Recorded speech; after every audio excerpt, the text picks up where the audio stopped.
오늘 우리에게 주신 하나님의 말씀은 요한계시록 3장 14절로 22절 말씀입니다.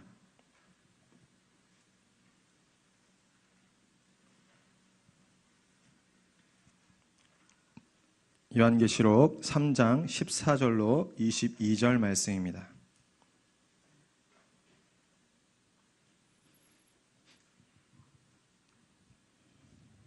찾으셨으면 저와 한 절씩 교독하시고 마지막 절은 함께 읽도록 하겠습니다. 제가 14절을 먼저 읽도록 하겠습니다.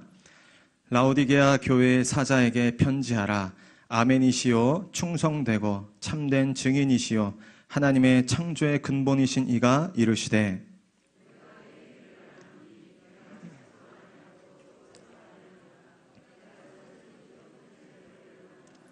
내가 이같이 미지근하여 뜨겁지도 아니하고 차지도 아니하니 내 입에서 너를 토하여 버리리라.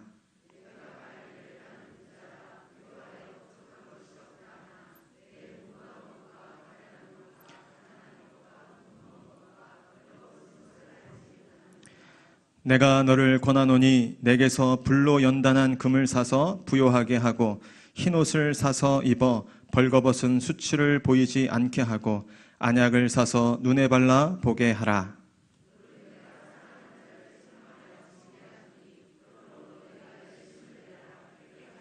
볼지어다 내가 문 밖에 서서 두드리노니 누구든지 내 음성을 듣고 문을 열면 내가 그에게로 들어가 그와 더불어 먹고 그는 나와 더불어 먹으리라.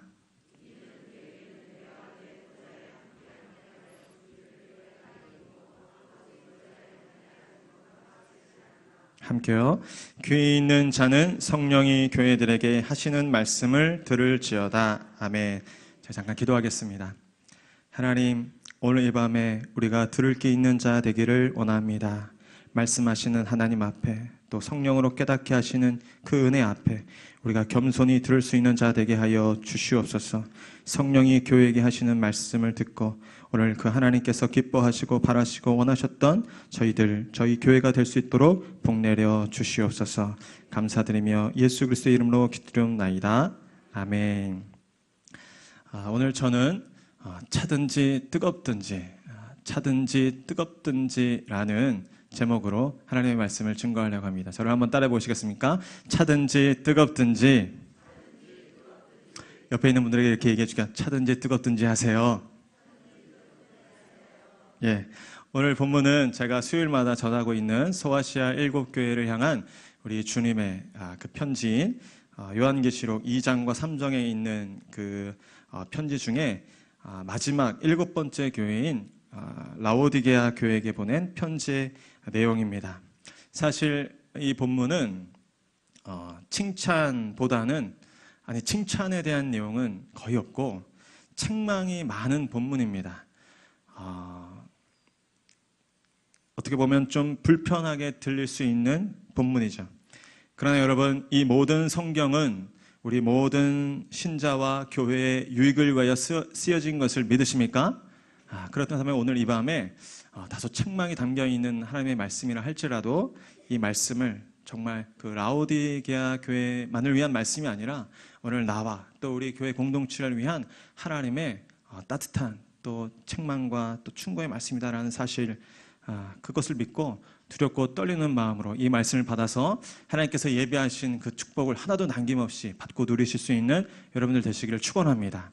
사실 이게 순서대로라면 다른 교회에 대한 본문을 정했어야 됐는데 제가 어떻게 보면 착각을 해서 이 본문을 정했는데 그렇게 생각을 받았어요.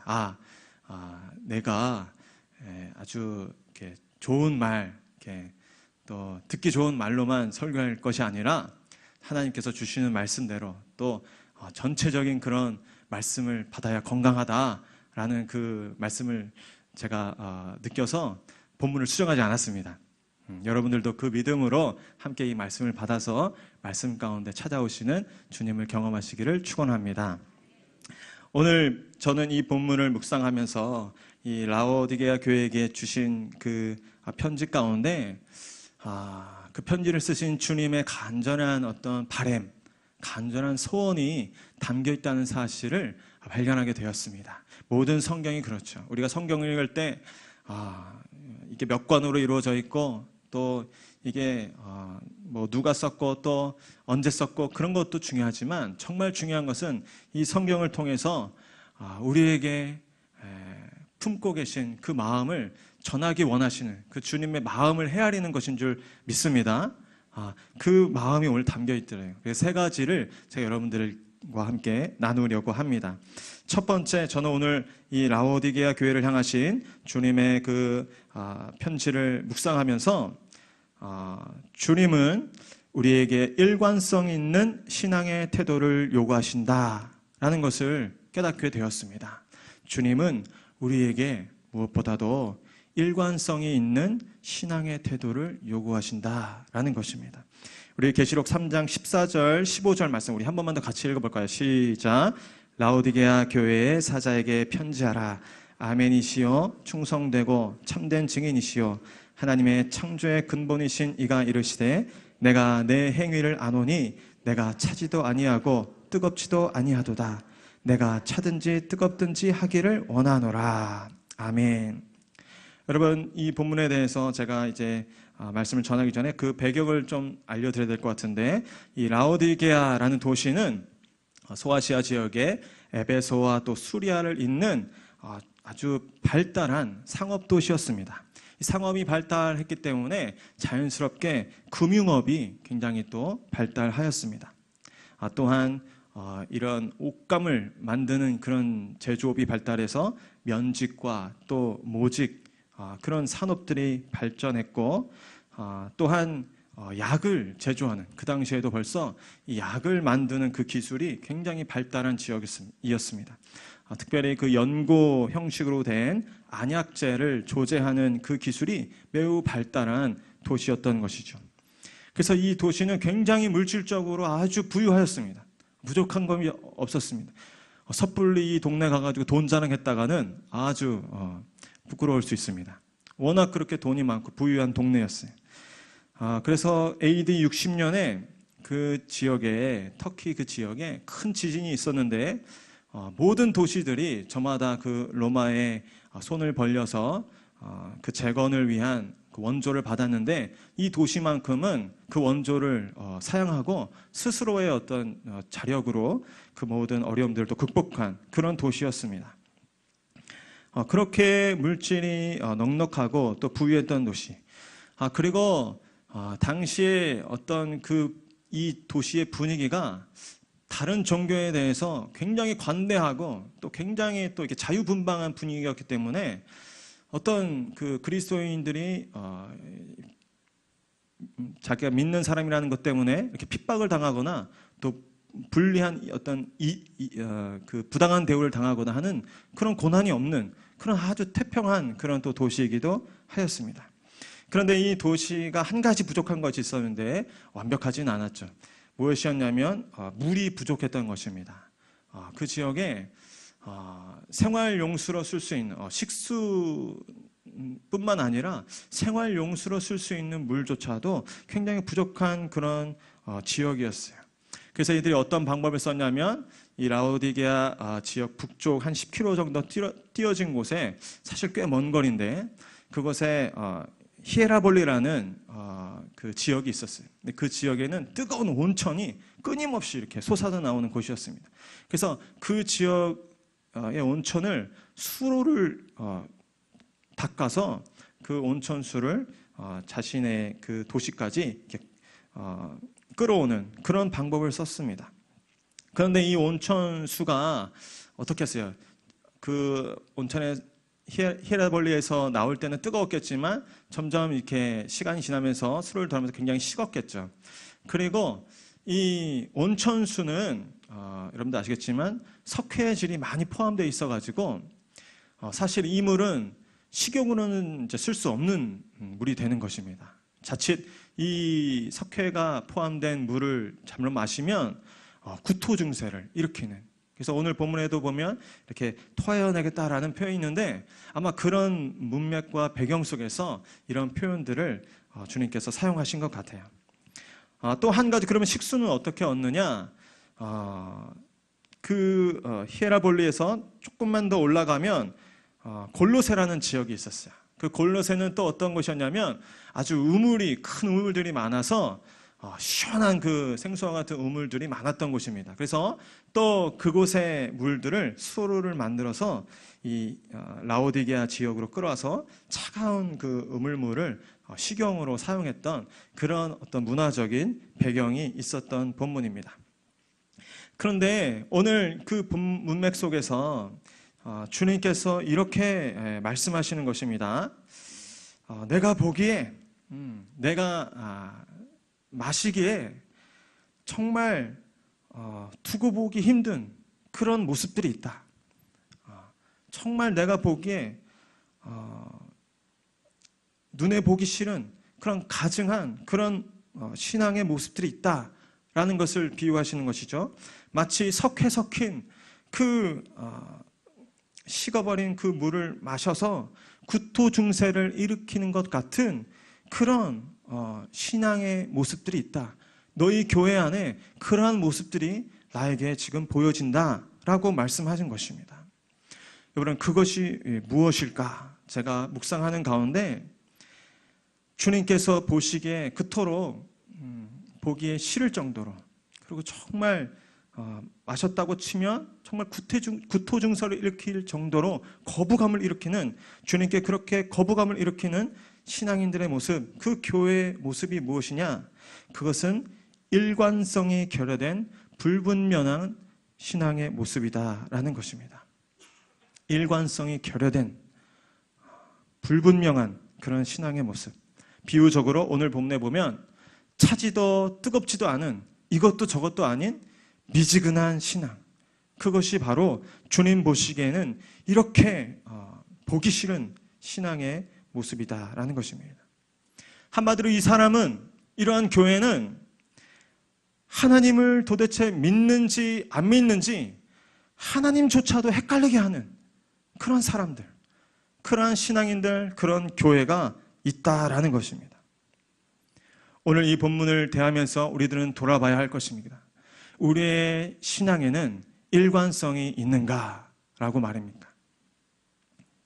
교회 안에서의 모습과 교회 바깥에서의 모습이 일관성이 있는지, 나의 입을 통하여 나오는 말과 또 나의 실제적인 삶에서의 행실이 일관성이 있는지, 나의 가정 안에서의 그 모습과 가정 바깥에서의 모습 속에 불일치가 있지는 않은지, 또 내가 교회에서 열심히 기도할 때와 또 학교에서 생활하고 또 학급에서 지내는 그 공부할 때는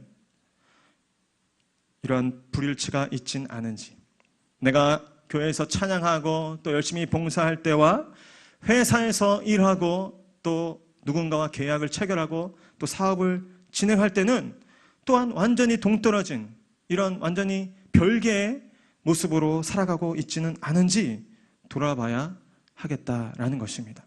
하나님께서는 이렇게 나누어진, 이렇게 따로따로인 신앙인의 분열된 모습, 그 일관성이 없는 모습을 보기 싫다고 하시고, 마치 그 석회석회 물을 마셨을 때 구토가 일어나는 것처럼 그렇게 안타깝게 바라보신다는 것입니다. 연인 사이의 관계도 그렇지 않습니까? 여러분, 연애했을 때 경험을 한번 생각해 보십시오. 연인의 반대말이 뭐라고 한번 생각하십니까? 연인의 반대말이 뭐죠? 인연? 맞습니다. 너무 훌륭한 대답을 해주셨습니다. 저는 착각했어요. 연인의 반대말은 남남이다라고 생각을 했어요. 연인의 반대말은 남남이다. 그죠? 연인의 반대말 남남이다.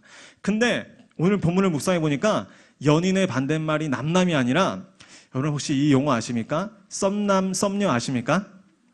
네, 그 용어가 있어요. 이거는 사실 아직 확실히 사귀는 연인, 아주 특별한 서로의 분명한 책임감을 갖고 만나는 사이가 아니에요. 단지 이렇게 힐끗힐끗 보면서 뭔가 이렇게 간을 보면서 서로의 어떤 호감을 이렇게 평가하고 뭔가 이렇게 견제하는 그런 사이인데, 언제든지 뭐가 마음에 안 맞고 수가 틀리면 다른 어떤 사람을 또 찾아갈 수 있는 그런 여지를 두고 만나는, 이렇게 바라보는 그런 관계가 썸남 썸녀입니다. 어떻게 보면 남남은 확실해요. 이게 맺고 끊고가 확실하죠. 그래서 헷갈릴 일도 없고 또 실수할 일도 없어요. 근데 저도 경험을 보면 이게 서로 이게 썸으로만 지내면서 이 썸씽과 이제 어떤 남성, 썸씽과 여성을 이렇게 합성해서 썸남 썸녀 이럽니다. 근데 그 관계가 이제 참된 그 연인의 관계로 도입되기 위해서는 초반에 어떤 기간이 필요하긴 한데, 서로의 책임감을 갖고 만나는 것에 대해서 그 책임을 지지 않으려고 계속 이 정도 적당한 거리를 두고 필요할 때 조금 영화 봐야 될 때 조금 뭔가 이게 외로울 때만 살짝 만나는 그런 관계, 그게 바로 이 썸남 썸녀인데, 신앙인의 모습 속에서도 이러한 확실한 그래서 우리가 언젠가는 그 연인의 기간도 끝내고 프로포즈를 해서 이제 부부가 되는 것 아닙니까? 그런데 그 단계로 확실히 책임감 있는 관계로 넘어가지 않고 살짝 눈치만 보면서 그때그때 필요에 의해서 만나고 또 헤어지는 관계, 그런 썸남 썸녀의 그런 관계가 오늘 이 라오디게아 교회의 사람들이 아니었을까 생각하게 됩니다. 그래서 새로운 용어를 제가 오늘 최초로 공개합니다. 여러분, 신앙인에 있어서는 썸크가 있을 수 없어요. 여러분, 썸크가 뭘까요? 썸 크리스천입니다. 그리스도를 따르는 것도 아니고 세상을 따르는 것도 아니고 여기저기 그때그때 상황 봐서 이리 붙었다가 저리 붙었다가 수틀면 다른 또 우상을 찾아가고 다른 데 가서 이렇게 의지를 하는 그런 썸크가 우리 목양교회는 있습니까? 없습니까? 없어야 될 줄로 믿습니다. 오직 우리 믿음의 세계에서는 뭐만 있어야 되냐면 에크만 있어야 됩니다. 에크는 무엇이겠습니까? Everything, something이 아니라 Everything Christian. 모든 것이 하나님의 은혜요, 모든 삶의 영역이 하나님이 다스리신 영역이 되시는 그런 전방위적인 크리스천, 그런 전체적인 크리스천의 삶만이 우리에게 있어야 될 줄로 믿습니다. 그것이 하나님이 보시기에 기뻐하시는 삶이에요.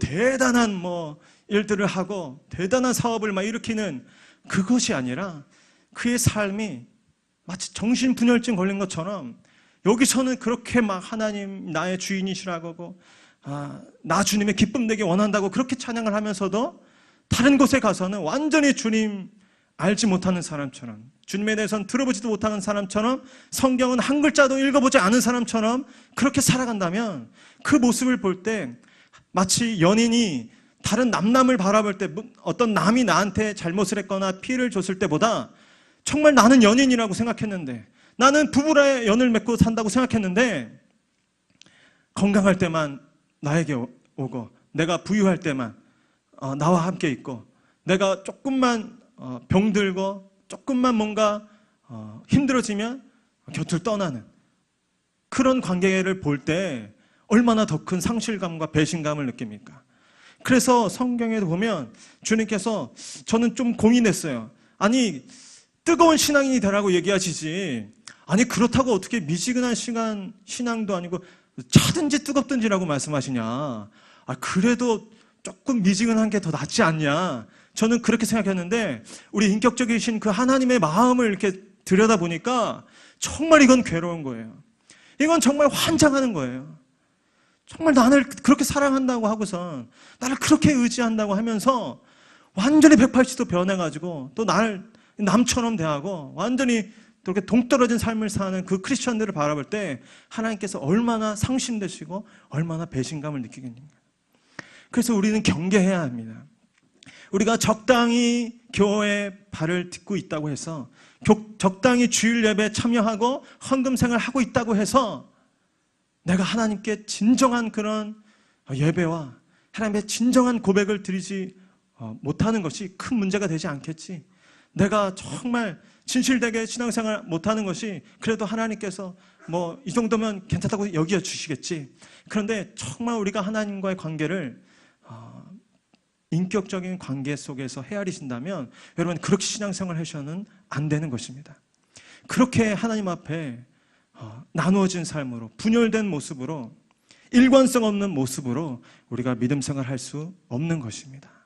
부디 여기 계신 우리 모든 성도님들은 여러분들 교회 안에 계시건 또 교회 밖에 계시건 시간적으로 주일을 보내시건 또 주중을 보내시건 사람 앞에 계시던 사람 보지 않는 곳에 계시던 언제나 하나님의 자녀 또 하나님의 그 백성으로서의 일관성 있는 일관된 신앙의 모습으로 하나님 앞에 사시기를 축원합니다. 그것이 정말 하나님께서 원하시고 하나님께서 바라시는 모습입니다. 두 번째로 제가 여러분들에게 전하고 싶은 주님의 마음은 이것입니다. 주님은 우리가 물질의 풍요에 안주하지 않고 영적으로 부요한 삶을 살기를 원하신다라는 것입니다. 주님은 우리가 물질적인 풍요에 눈이 가리워서 영적인 그 세계에 대해서 무지하기를 원치 않으신다라는 것입니다. 우리 계시록 3장 17절로 우리 18절 말씀 함께 읽도록 하겠습니다. 시작. 내가 말하기를 나는 부자라 부요하여 부족한 것이 없다 하나 내 곤고한 것과 가련한 것과 가난한 것과 눈먼 것과 벌거벗은 것을 알지 못하는도다. 내가 너를 권하노니 내게서 불로 연단한 금을 사서 부요하게 하고 흰옷을 사서 입어 벌거벗은 수치를 보이지 않게 하고 안약을 사서 눈을 발라 보게 하라. 아멘. 여러분, 세상의 기준으로 세상의 잣대로 바라보시는 것이 아니라 하나님의 관점에서 바라보시는 훈련이 여러분들에게 있기를 축원합니다. 정말 중요한 것은 그 경제 지표, GDP, 또 그 차가 몇 cc인지, 또 그 집 평수가 몇 평인지 그 숫자가 중요한 것이 아니에요. 그것을 넘어서서 저 사람을 바라볼 때, 저 가정을 생각할 때, 이 교회를 생각할 때 영적인 관점에서 하나님께서는 과연 어떻게 바라보시느냐, 그것이 우리에게는 더 중요한 그런 사람인 줄로 믿습니다. 그것이 우리에게는 더 중요한 것이 되어야 하는 것이에요. 이 라오디게아 교회는 물질이 풍요하여서 영적으로는 바싹 메마른 그 핍절한 상태에 있었지만 그 사실을 깨닫지 못했어요. 그 넉넉하고 부유한 그 현실 속에서 마치 술에 취하여서 분간하지 못하듯이 자신의 참상, 그 영적인 참상, 곤고한 것과 가련한 것과 가난한 것과 눈먼 것과 벌거벗은 것을 알지 못했다고 합니다. 여러분, 이렇도록 이 물질의 이 힘이라는 것은 어떻게 보면 정말 막강한 것입니다. 어떻게 보면 정말 궁극적이고 정말 중요한 것이고 정말 영원한 문제가 달린 것이 이 영적인 문제들인데, 이 물질의 어떤 화려함과 이 물질의 어떤 위력이 그 영적인 세계에 대해서 우리의 관심을 다 빼앗을 만큼 그렇게 매력적이고 그렇게 위협적이다라는 것입니다. 부디 이곳에 계신 모든 분들은 물질의 부요함에 취하셔서 영적인 세계에 대해 무지하지 않는 깨어있는 크리스찬이 되시기를 축원합니다. 하나님께서 그래야 여러분들에게 마음 놓고 또 물질의 복도 주실 수가 있어요. 때로는 하나님께서 여러분들에게 물질의 복을 주고 싶으셔도 자칫 이 물질의 복을 주시고 이걸 사용할 수 있는 권한을 주셨다가 여러분들이 하나님도 찾지 않고 또 예배 자리도 나오지 않는 그런 이 라오디게아 교회의 그런 영적인 그런 병듦의 상태에 들어갈까 염려되어서 여러분들에게 어떠면 주고 싶으신 복을 주지 못하시는 경우도 있을 것 같습니다. 여러분들이 어찌됐든 저찌됐든 모든 것을 바라볼 때 단순한 어떤 경제적인 지표와 또 세상적인 어떤 기준에서의 평가로 바라보시고 또 여러분들도 그렇게 평가하는 삶이 아니라 정말 하나님이 보실 때 저 사람을 어떻게 바라보실까? 허름한 옷을 입었지만 주님께서 저 영혼을 바라보시는 그 눈빛은 어떤 눈빛일까? 우리의 가정, 정말 내세워둘 것 없는 정말 깨어지고 또 연약한 가정이지만 그래도 하나님이 보실 때는 어떻게 보실까? 정말 의리의리한 어떤 건물을 짓고 아주 화려한 음악 속에서 예배를 드리지만 정말 그 교회가 하나님 보시기에 합당하고 정말 하나님의 마음을 흐뭇하게 하는 예배를 드리는 교회인지는 우리가 분별해 봐야 하는 것입니다. 이러한 분별력이 오늘 여러분의 있기를 축원합니다. 하나님께서 처방하시기를 내게서 불로 연단한 금을 사서 부요하게 하고 흰옷을 사서 입고 벌거벗은 수치를 보이지 않게 하며 안약을 사서 눈에 발라 보게 하라라는 것입니다. 여기 보니까 불로 연단한 금이 있습니다. 그냥 금이 아닙니다. 세상에 그냥 막 치장하고 다니는 그 금이 아니라 불로 연단한 금입니다. 믿음의 시련을 통과한 그런 정결한 믿음, 아까 말한 일관성 있는 그 믿음이 여러분들에게 있기를 축원합니다. 이 불로 연단된 금이 누구로부터 지금 허락된다고요? 누구에게 가서 살 수 있다고요? 주님께 가서 살 수 있다는 것입니다. 다른 데 가서 구할 수 있는 것이 아니라 주님께 기도하고 또 주님께 구할 때 하나님께서 이 불로 연단한 금, 참된 부요의 지표가 되는 이 참된 믿음을 우리에게 허락하실 줄 믿습니다. 또한 무엇입니까? 흰옷을 사라고 하셨어요. 정말 그 라오디게아 지역의 면직과 그 모직, 그 양털이 아주 그 고급 양털이 상업이 발달했던 그 지역에 그런 옷들이 중요한 것이 아니라 나이키나 다른 어떤 구찌나 이런 메이커 옷이 중요한 것이 아니라 예수 그리스도의 희생과 그 보혈로 말미암은 참된 구속, 또 참된 그 용서, 그 하나님의 의를 상징하는 이 그리스도가 주는 의로 옷 입어라 라고 말씀하고 계시는 것입니다.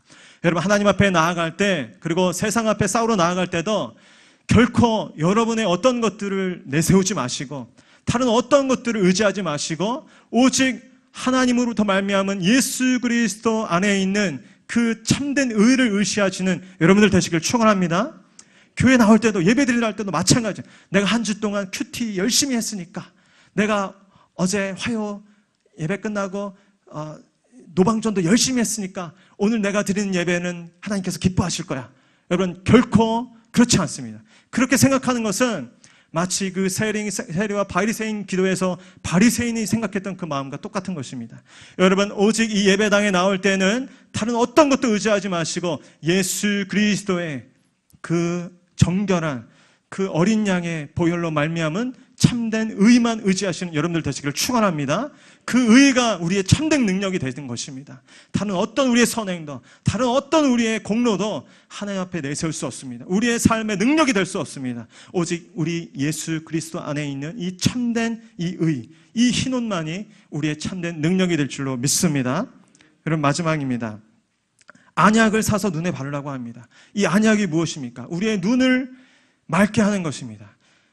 저는 진리의 말씀이라고 생각되었습니다. 진리의 말씀을 볼 때 비로소 우리 안에 가려졌던 비늘이 거져집니다.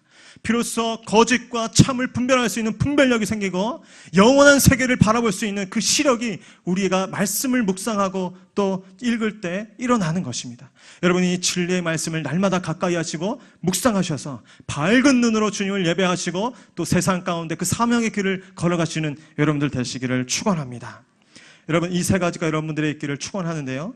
마지막으로 제가 이 본문을 통해서 품고 계신 주님의 마음, 제가 볼 때는 정말 가장 하나님의 간절한 마음이라고 여겨졌습니다. 그것을 전하려고 합니다. 그것은 무엇이냐면 주님은 성도와 풍성한 사귐의 교제 가운데 언제나 함께 동행하시길 원하신다라는 것입니다.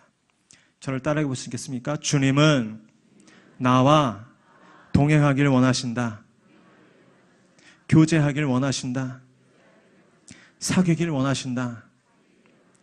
그래서 이렇게 주님께서 말씀하시고 때로는 징계의 말씀도 아끼지 아니하시는 것입니다. 우리 계시록 3장 19절로 22절 말씀 함께 읽도록 하겠습니다. 시작. 물은 내가 사랑하는 자를 책망하여 징계하노니 그러므로 내가 열심을 내라 회개하라.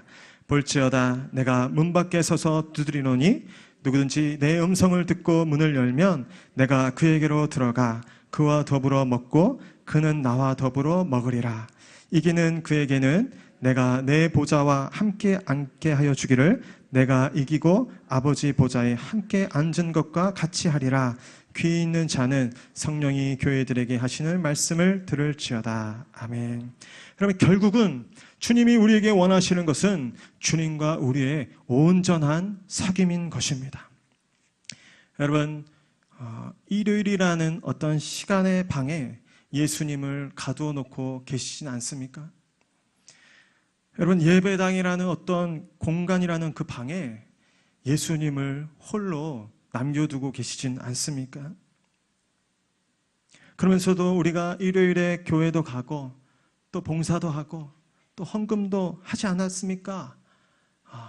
나머지 6일 동안은 좀 자유롭게 살도록 하십시오 라고 반문하는 우리들의 모습.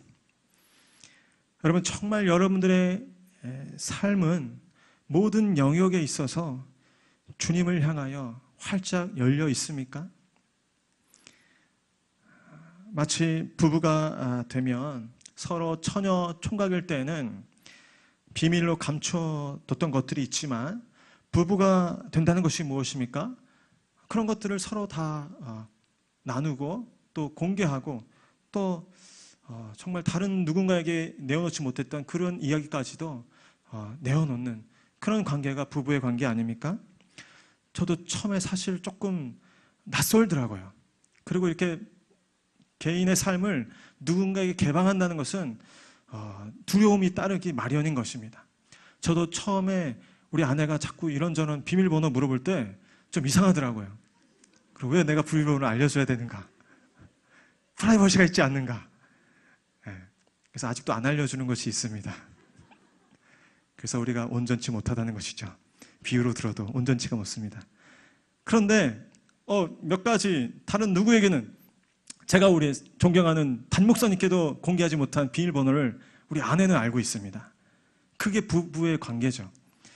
그런 것처럼 정말 여러분들의 삶이 모든 영역에 있어서 주님을 향하여 개방되어 있느냐라는 것입니다. 여러분, 예수님과 여러분 사이에 감추거나 숨기거나 거짓으로 속이는 영역이 한 군데도 없기를 축원합니다.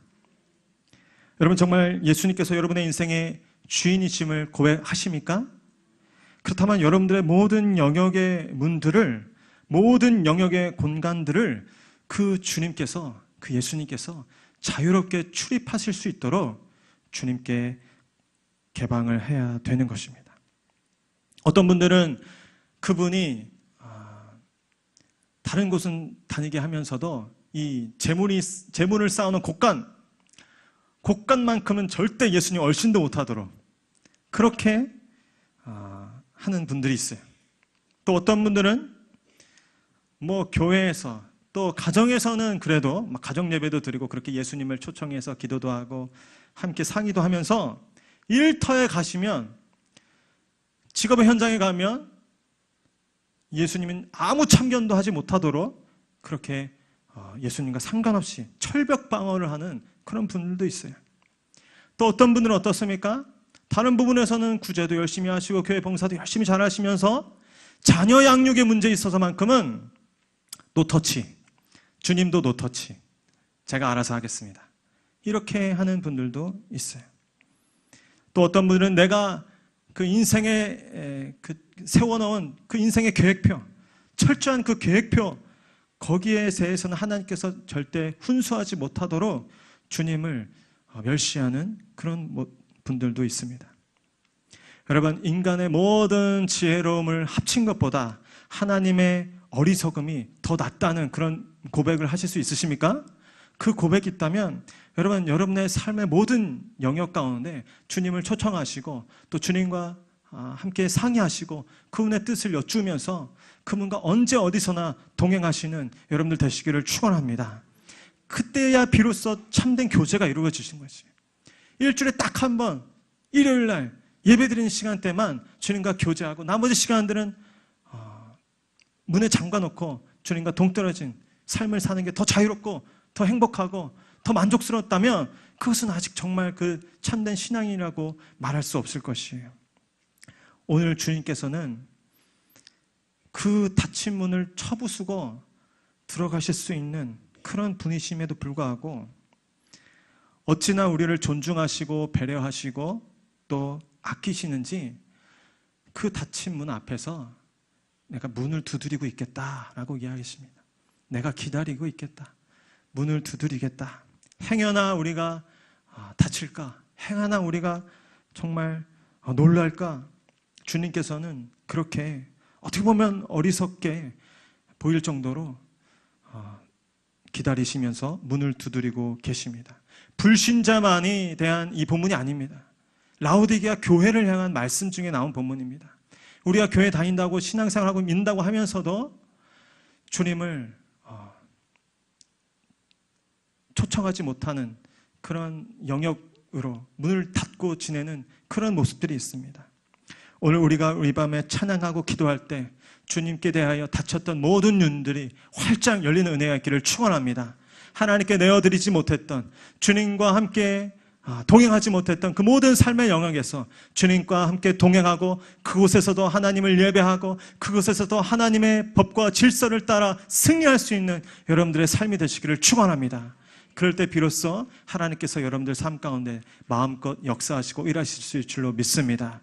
그 믿음과 그 소망 가지고 우리 함께 같이 찬양하고 기도하며 나아갔으면 좋겠습니다.